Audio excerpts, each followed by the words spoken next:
Hi friends, this is Joe. This is episode number 168, I think, of the Decahedron RPG podcast. Again, on the banks of the Erie Canal. It's looking a little empty. They empty it during the winter and they fill it they fill it during the spring or summer. We're still a couple weeks from spring, but what a difference a week makes, eh? Last week everything was still covered in snow and everything. Today I'm not even wearing a jacket. It's 55 out right now. Anyway, I'm not here to talk about the weather, and I'm not here to talk about the Erie Canal. I'm here to talk about a new Traveler book. Which, okay, no big deal. Mongoose Traveler's been out for a while now. Mongoose Traveler 2, right? They have Traveler books all the time. I never talk about them because I don't play Mongoose Traveler. But what I'm talking about is a new classic Traveler book. And when I say book, I mean like book 1, book 2, book 3, the core books. So I got an email from Mark Miller. Mark Miller was the guy who created Traveler. And it wasn't like a personal email. He wasn't, hey, Joe, I remember I spotted you that one time at Gen Con when you walked by my booth. No, it wasn't anything like that. It was kind of a mass mailing he sent to everybody that was in the certain Traveler community that I joined years ago when I was playing with Hunter Gordon and he was developing Traveler 20. But anyway, so it was a mass mailing like that. And, he said, we're releasing Traveler Book 9, Pirates. And I'm kind of excited about this, and I'm kind of nervous about this, and I'm just going to talk about that today.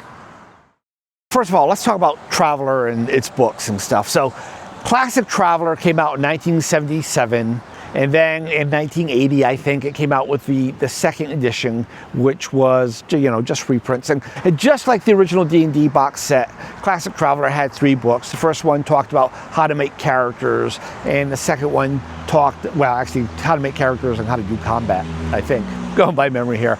The second book was all about starships, how do they work and how to make them and all that stuff. And the third book was all about, I think it was even called Worlds and Adventures, how to create planetary systems and, charts for creating patrons, which are like quest givers in D&D and stuff like that. Yeah, so that was the original Traveler, those 3 books, books 1, 2, and 3. And then they expanded the rules for making like army type characters, and they called that book 4, Mercenary, Army, Marines, all that, those type of characters. And then they came out with another book that did the same thing for the Navy, and that was book 5, High Guard. And that also added a new starship combat system, which was both easier and more complex at the same time. And so in the original Traveler system, when you're making a character, we talked about it before, it's a life path system. You do 4-year chunks of your character's life, and you make these rolls, and you see if they survive. So yes, you can die during character creation. And if they got promoted and if they learned any new skills, that's the important part. If they serve enough terms, they can retire and they can get a pension. And when they muster out, maybe they can get a ship to use, stuff like that. When you move to the other books, book 4 and book 5, all of a sudden, instead of rolling every 4 years, you're rolling every year. And the characters are becoming more complex. First of all, it's taking longer because you're making 4 times the rolls. Not quite, but pretty close. And but you have more opportunities to get skills, and it didn't really scale that roll down enough to say that you're getting fewer skills. In fact, they added more skills to the book. And so now you're getting more skills, and your skill levels are getting higher, and it's kind of like all the PCs are getting buffed, at least of those 2 character classes, backgrounds. So let's fast forward. 1980, they came out with the second edition, and of course they redid book 4 and book 5. They also came out with book 6, which was Scouts, and book 7, Merchant Prince. So those were the big 4 character backgrounds you can have. There were others, but those were the big 4. And then in 1986, they came out with book 8, Robots, which is probably the least useful of all the books. I don't think I've ever played in a campaign that used book 8. Never. I've tried to read through it a few times. I just lose interest. Whatever. Yeah, and so that was, what, 39 years ago. So it's been 39 years since they've come out with a new book for Classic Traveler. So after Classic Traveler, they came out with Mega Traveler, which you could call Traveler 3rd edition. After that was trying to get the sequence right. Traveler the New Era, and then Mark Millar's Traveler, which a lot of people call T4. Yeah, that's definitely right, because T4 was published under, after GDW went out of business, and Traveler the New Era was published under GDW. And T4 is a bit of a misnomer, right? Because like I said, the 1980 edition was 2nd edition. So after all that, there's currently a T5, and there was the D20 version, and Mongoose had a version and another version. That's the most current version. GURPS had GURPS Traveler, and Hero had Hero Traveler. So there's been a bunch of Travelers. So it's been all this time since we published another book. And so what I think this really is I think they made a Mongoose Traveler book called Pirates, and they're just publishing it in like 2 forks and maybe a slightly different edit to make this version work for Classic Traveler. But does that make me any less excited? I don't think so. So I told a group of us that talk on Discord, and Jason pointed out, Mark Millar's name isn't listed anywhere in the credits for this book. And I'm like, yeah, but he's not listed either in Book 8. But then again, like I just said, Book 8, it's not a very useful book. So does that mean this one's not going to be a useful book? I don't know. And the other thing, like I was saying, these other books, I don't think, books 1 through 3 are great. They define a great game. And when you get into the next series of books 4, 5, 6, 7, they add complication but not enjoyment. My zine for the APA that I've talked about on the show before, my zine is called Basic Simplicity, because that's how I've determined I like my games. I like the least amount of rules that let you do the genre, let you do the tropes that you're trying to do. I don't like complicated combat systems. I don't like complicated character generation systems. I want everything to be quick, simple, get out of the way so you can just role play, have some fun, throw an adventure out there, and see what happens. And when you get into these other books, they add all this complication. Like I said, not only is there that stuff where you're rolling every year, but when you get into like Merchant Prince, there's whole sections dedicated to the organizational charts of transportation companies, which, different people like different things in their role playing, but that's not for me. Here's the org chart for Mayflower Transport, whatever. I don't know. And the more these books come out, the more they define the Traveler universe. And I've talked before, I don't like the Traveler universe. I don't know what it is I like about Traveler, because I don't like the Traveler universe, the Third Imperium, all that. I don't like many of the rules. Basic Traveler really didn't have a dedicated skill system. You had skills, but not a skill system. And after a while, it looked like they tried to add them on, but I think if you go buy the books, by the time all those come out, you're making a million rolls just to make a simple jump. Roll to see if you missed jump, roll to see if you made your navigational chart correctly, roll to see if you filed your flight plan, roll to see if you have clearance to it.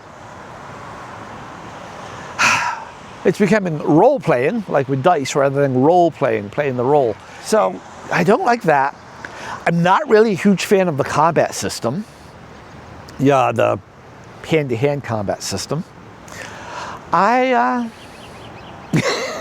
But yeah, if you ask me, I'll say I love Traveler. So what is it I like about Traveler? Well, first of all, I like the life path character generation system. It appeals to the gamist part of me, and appeals to the narrativist part of me in different ways. The ability to die during character creation, that is there for the gamist part. It has to be there. The narrativist part hates it.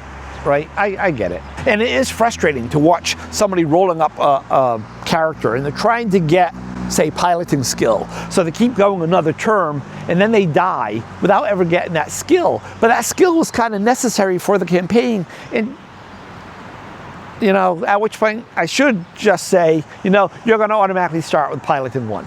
Don't worry about it. It's yours. Which maybe I'll do in the future. So I like the life path character creation. I like the implied universe, the implicit universe, not the explicit universe.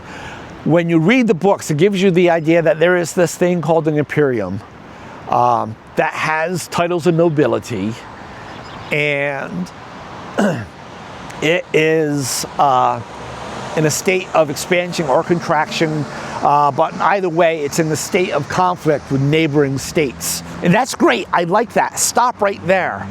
Once they get into the whole other thing, it has 10,000 worlds, and this part's the Spinward Marches, and this part is the whatever. That I don't care, right? The Emperor is Emperor Stefan until he's assassinated, and then the Civil War. I don't care about all that. That's your universe, Mark or Frank or whoever came up with all that. I like the Starship Combat. It is the best Starship Combat system I have seen in any role-playing game that has come after it, and there weren't very many, if any, that came before it with the Starship Combat system. It is just the right amount of crunch. And when I say Starship Combat system, I have to be specific here in that I like the rolls to hit and the rolls to damage and the way damage affects ships and the way ships are created. I do not like the movement rolls. They are very realistic. The simulationist part of somebody would love that. But as you've heard me talk about myself before in the terms of the GNS triangle, simulationist is the thing I care least about. I like simulating the fiction, not simulating reality. Overall, I'm primarily a narrativist with strong gamist tendencies and not much simulationist at all. So yeah, I guess I like those parts of Traveller, and I've ripped those parts out for my own use, and so that's why I say I love Traveller. So this new book then, Pirates, what's that going to talk about? They said it's going to have that advanced character generation system, which I just said I'm not going to like. I don't like it. I don't want to use it. They said they're going to talk about the economics of piracy. So this is something a lot of simulationists have brought up before. It's like, how can pirates really be economically feasible? Does it make sense? And I guess a lot of it depends on your definition of piracy. One definition of piracy is that if you can't make the mortgage payments on your ship and you keep using your ship, you're a pirate, because that ship really belongs to the bank at this point and you're using it. All right, I can see that. But capturing ships and then selling them, and if all the ships have transponders, how are you doing that? So if it addresses that in an interesting way, that could be very well worth it.